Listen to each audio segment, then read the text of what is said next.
दोस्तों, जब श्री राम जी लंका पर चढ़ाई करने के उद्देश्य से आगे बढ़ रहे थे तो उनके पास करीब करीब लाख वानरों और भालुओं की सेनाएं थी। इस सेना की मदद से उनका लंका पर विजय पाना तो लगभग संभव था, लेकिन सबसे बड़ी बात थी कि इस सेना का भरण पोषण कैसे किया जाए। आखिर रोज कौन इतनी बड़ी सेना का खाना बनाएगा। इसमें से कई भालू और वानर तो ऐसे थे जो कि हरी पत्तियां और फल खाकर अपना पेट भर लेते थे, लेकिन समस्या ये भी थी कि ये सेना जहाँ ठहरती थी वहाँ के पेड़ों पर से पत्तियां और फल बिल्कुल साफ हो जाते थे, क्योंकि इस सेना में करीब 1 लाख वानर और 10,000 भालू थे। और इंसान हो या जानवर, हर सूरत में उसे खाना तो चाहिए ही चाहिए। प्रभु श्री राम जब सीता माता की खोज करते हुए कर्नाटक के हम्पी जिला बल्लारी स्थित ऋष्यमुख पर्वत पहुंचे तो वहां उनकी भेंट हनुमान जी और सुग्रीव से हुई। उस काल में इस क्षेत्र को किष्किंधा कहा जाता था। यहीं पर हनुमान जी के गुरु मतंग ऋषि का आश्रम था।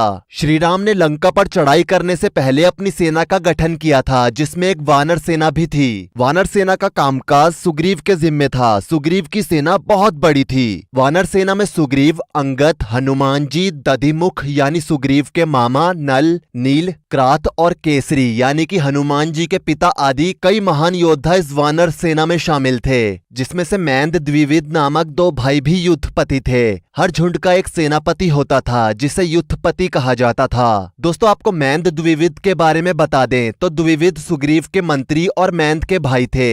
ये बहुत ही बलवान और शक्तिशाली थे। इनमें 10,000 हाथियों का बल था। महाभारत सभा पर्व के अनुसार किष्किंधा को पर्वत गुहा कहा गया है और वहाँ वानर राज मैंद और द्विविद का निवास स्थान बताया गया है। द्विविद को भौमासुर का मित्र भी कहा गया है। ये दोनों भाई दीर्घजीवी थे। रामायण के बाद भी ये जिंदा रहे और महाभारत काल में भी इनकी उपस्थिति मानी गई थी। दोस्तों, जब हनुमान जी, सुग्रीव और अंगद ने मिलकर पूरी सेना का गठन किया तो सबसे बड़ी समस्या ये थी कि आखिर इतनी बड़ी सेना के लिए खाने का प्रबंध कौन करेगा। आखिर कौन इतनी बड़ी जिम्मेदारी लेगा। जामवंत जी ने कहा कि भाई मैं तो बूढ़ा हूँ, मुझे खाने के लिए दिन भर में अगर कुछ केले भी मिल जाएं तो मेरा दिन पार हो जाता है। मैं ज्यादा खाना नहीं खाता हूँ। ऐसा कहकर उन्होंने पहले ही अपने आप को इस जिम्मेदारी से अलग कर लिया। हनुमान जी का कहना था कि मैं खुद ही उड़कर पेड़ों पर उछल कूद करके खा पी लेता हूँ, तो मेरे खाने की कोई जिम्मेदारी किसी को नहीं लेनी है। ये सुनकर राम जी और लक्ष्मण जी दोनों ही दुविधा में थे, क्योंकि उनकी सेना बहुत बड़ी थी। खाने का प्रबंध बहुत जरूरी था। तभी सुग्रीव सभा से उठकर आगे आए और सुग्रीव ने अपने महल के सबसे खास मंत्रियों को ये जिम्मा सौंपा। मैंद और द्विविद नाम के ये 2 मंत्री देखने में तो वानर की तरह थे।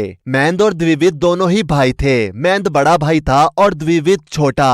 आपको बता दें कि द्विविद एक असुर वानर था जिसके पास बहुत मायावी शक्तियां थी। द्विविद भौमासुर का एक बहुत अच्छा दोस्त भी था। भौमासुर के बारे में आपको बता दें कि भौमासुर एक दैत्य था जिसका जिक्र पुराणों में भी मिलता है। मैंद और द्विविद का काम था कि उन्हें सुबह उठकर सबसे पहले अपनी क्रियाओं से निर्वित होकर ज्यादा से ज्यादा फल और कंदमूल एकत्रित करने होते थे। खाने की जिम्मेदारी में दूसरी बड़ी जिम्मेदारी सौंपी गई क्रात को। क्रात वानर सेनाओं का युद्धपति था। युद्धपति का मतलब कि सभी वानर को कमांड करना और उन्हें इंस्ट्रक्शंस देना।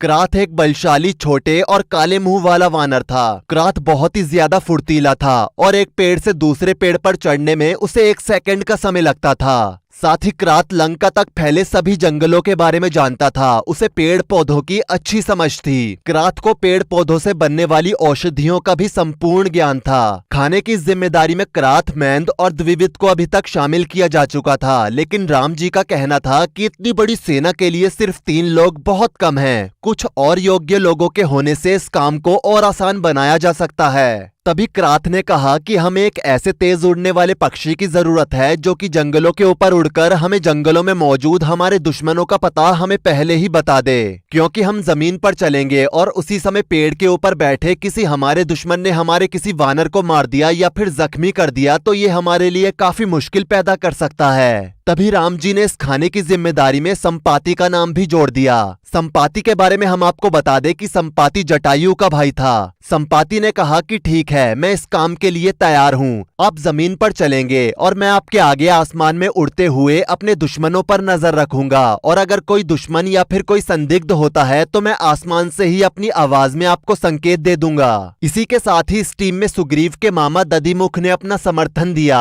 असल में दधिमुख मधुवन का रक्षक था। दधिमुख एक वानर था जिसका आकार बहुत बड़ा था। दधिमुख वैसे तो एक सफेद मुंह वाला वानर था, लेकिन दधिमुख को 2 वरदान थे। पहला वरदान उसे ये था कि वो अपने मन से किसी भी रंग में अपने आप को बदल सकता था, और दूसरा वरदान उसे अन्नपूर्णा माँ ने दिया था। वो ये था कि जरूरत पड़ने पर दधिमुख अगर सच्चे मन से माँ अन्नपूर्णा को याद करे और पत्थर को छू ले तो पत्थर भी खाना बन जाएगा।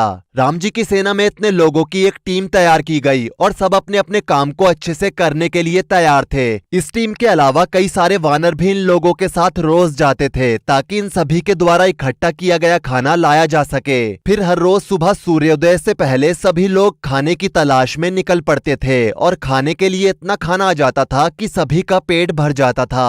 धीरे धीरे कुछ दिन बीते और राम जी अपनी सारी सेना के साथ आगे बढ़ने लगे। पीछे के जंगल पीछे छूट गए और आगे की तरफ बढ़ते हुए उन्होंने ये गौर किया कि यहाँ पर चीजें कुछ अजीब हैं। असल में जब राम जी अपनी सेना के साथ किष्किंधा छोड़कर आगे बढ़े तो रावण ने उन पर और उनकी सेना पर नजर रखी और देखा कि राम जी अपनी सेना के लिए फल और कंदमूल का इंतजाम बाहर जंगलों से करवा रहे हैं। इसलिए उसने किष्किंधा के आगे क्षेत्र में कुछ मायावी पेड़ बनाए जिनमें जहरीले फल लगते थे। रावण चाहता था कि राम जी की सेना इन मायावी पेड़ों का शिकार हो जाए और इनके फल खाकर मूर्छित हो जाए, लेकिन सुग्रीव के मामा श्री दधिमुख ने आगे बढ़ते ही इस चीज को भांप लिया और पूरी सेना को चौकन्ना कर दिया। दोस्तों, दधिमुख को इस बात का पता उन पेड़ों की अजीब सी महक से चला। दधिमुख की एक खासियत थी कि वो किसी भी पेड़ की महक को सूंघते ही उसके बारे में सब कुछ जान जाते थे। अब समस्या ये थी कि उस जगह पर खाने के लिए और कुछ नहीं था और चलते चलते सभी लोग भूखे हो चुके थे। इन जहर वाले फलों की बात को राम जी ने काफी गंभीरता से लिया। उनका कहना था कि हमारी सेना ही हमारा परिवार है, इसे कुछ नहीं होगा, ये मेरा वचन है। इतना कहकर उन्होंने पास में बह रही गंगा नदी से थोड़ा जल मंगवाया और सभी पेड़ों पर छिड़क दिया और सभी वानरों से कहा कि अब तुम लोग इसके फल को खा सकते हो। वानरों में अभी भी डर था कि कहीं वो मर न जाएं, इसलिए राम जी ने उनका डर दूर करने के लिए सबसे पहले खुद एक कंदमूल का टुकड़ा खाया और कुछ देर तक हंसते बोलते रहे। उसके बाद संपूर्ण वानर सेना ने वहां मौजूद फलों को खाया। दोस्तों, रावण ने हर बार रास्ते में राम जी की सेना के साथ कुछ न कुछ गलत करने की योजना बनाई, लेकिन राम जी के बहादुर धुरंधरों की वजह से रावण हर बार विफल हुआ। दोस्तों, सभी जानते हैं कि पृथ्वी के सबसे शक्तिशाली राक्षस रावण से लड़ने के लिए भगवान श्री राम ने वानर सेना बनाई थी, क्योंकि वनवासी संकल्प के कारण वो अपनी या अन्य किसी राजा की सेना का उपयोग नहीं कर सकते थे। अब सवाल ये है कि जंगल के सभी जीव भगवान श्री राम के सामने नतमस्तक थे, फिर उन्होंने अपनी सेना में केवल वानरों का चुनाव ही क्यों किया? हाथी, शेर, बाघ, चीता और मगरमच्छ ऐसे खतरनाक हिंसक जानवरों को शामिल क्यों नहीं किया?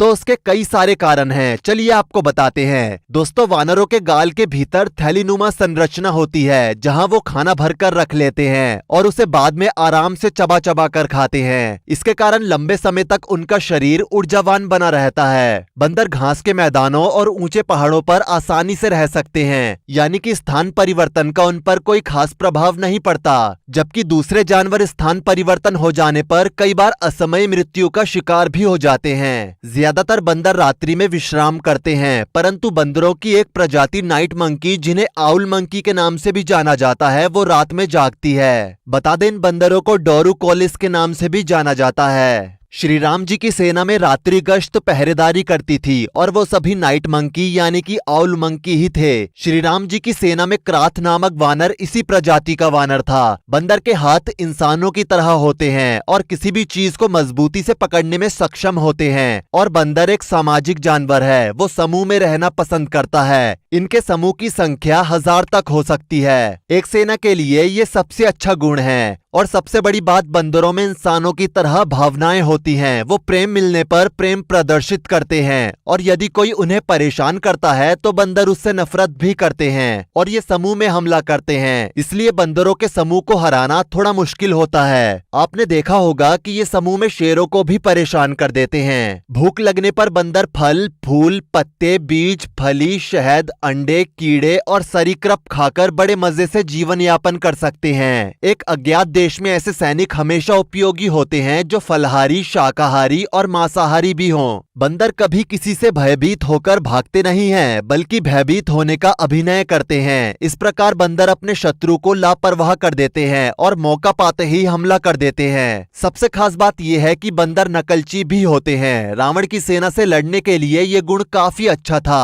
श्री राम के सेनापतियों को नहीं पता था कि रावण की सेना में सैनिक किस प्रकार की युद्ध कला का उपयोग करेंगे। वानर सेना के कारण इस बात की चिंता नहीं थी। युद्ध के दौरान रावण की सेना ने जैसे हमला किया, श्री राम की वानर सेना ने भी वैसा ही जवाब दिया। इसके कारण रावण के राक्षस काफी दुविधा में पड़ गए थे और रावण की सेना में कई बार भगदड़ मची, लेकिन अंत में जीत श्री राम जी और उनकी समस्त सेना की हुई। तो दोस्तों, ये है हमारा आज का एपिसोड। आपको कैसा लगा नीचे कमेंट सेक्शन में अपनी राय जरूर दें। वीडियो को लाइक करें, शेयर करें और ऐसी ही और वीडियोस के लिए इस चैनल को सब्सक्राइब करके साथ में बेल नोटिफिकेशन को भी ऑल पर सेट कर लें। धन्यवाद।